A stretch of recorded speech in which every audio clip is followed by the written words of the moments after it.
2021, and I have a small apple orchard and peach orchard in the side yard. I've always had a problem with Plum Curculio, if I mispronounced that, I'm sorry, and apple maggot flies. This year I've decided to go all out. My first line of defense, if you can see it in the yard, I am mowing twice a day, if not 3 times a day, at my lowest setting and bagging underneath my trees, trying to collect any insects that come up out of the ground. I then let it sit in the hopper for 2 to 3 days to ferment, hopefully interrupting their life cycle. I have kale and clay sprayed around the bark of the trees to prevent climbing up, as well as, if you can see it there, Vaseline around the trunks of the trees to act as a barrier for climbing. In the trees, I have red Christmas ornaments hung everywhere, and they are coated with Vaseline, and that I tried to infuse with a little apple cider vinegar and red food dye. And that's also on my yellow sticky traps. I have red Vaseline and apple cider vinegar spread on those.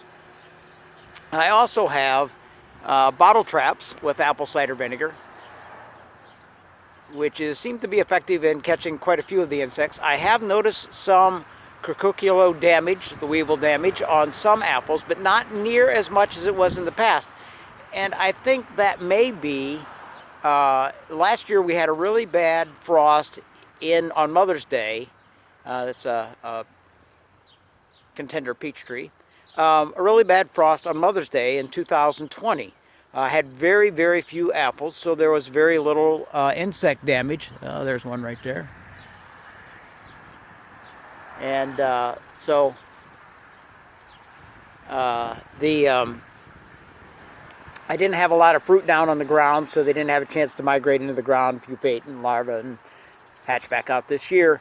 So what I think I'm seeing is pests that are flying in. I do a weekly spray with Liquid 7, and midweek I've been trying to do a spray with peppermint tea as a deterrent, a repellent.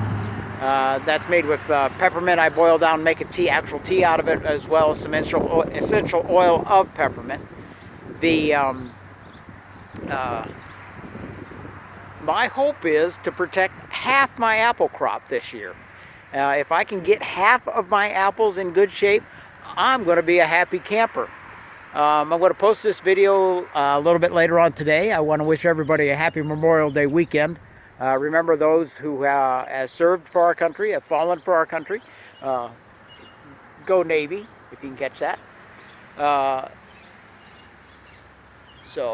And what I have is out here on these two apple trees. This is a Honeycrisp that I'm walking up to, and that's a Prairie Spy there. I am not mowing around the base of those. I'm doing that as a test to see if that actually prevents some of the damage. That's a Hall's Hardy Almond that is more of a squirrel tree than anything else. We very rarely get any almonds worth a while. This is a small Flat Wonder Peach and a larger Flat Wonder Peach. This tree is about 8, 9, 10 years old, and I planted a second one for when this one finally gets to the end of its life. We have a Red Delicious apple tree here, and you can see the kale and clay because of the canopy on this one. This one needs trimmed up a little bit. The rain hasn't got to that. We had a hard rain 2 days ago, 3 days ago. This is a Carefree Liberty, a contender peach, and here we have this is Gala apple, and that hasn't been a really great tree so far. I get some apples off of it, but they're not near what I expected. I don't know whether I just got a bad tree or not. This large pear tree here is a Claps favorite, and that has some really good pears on it. And next to it is a Bartlett pear that I use as a pollinator. Really don't expect much off of it.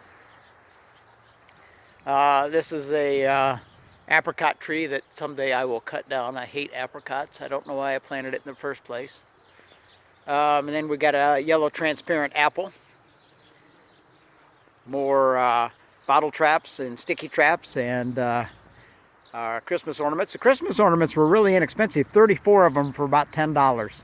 So if you're looking to put some red decoys out, I got them off of Amazon. They were real inexpensive. Moving into the back part of that yard, another red delicious. It doesn't do well. It's back here out of the way, and sometimes I neglect it with the spray and stuff. But I've been on it this year pretty well. I don't spray it a lot. It's right next to a fenced yard that my dogs are in, so I try to keep the chemicals away from that. And then we have another pear tree over here, and I think this might be another contender. And it's doing real well. This might be a dwarf variety of that. Like I said, last year we got no peaches. I'll go through and select off peaches and take them off here in a little while, another week or so. So we don't get any branch damage from overhanging fruit, overweight. So that's what I got going on this spring and late spring. I'm hoping to control those pests.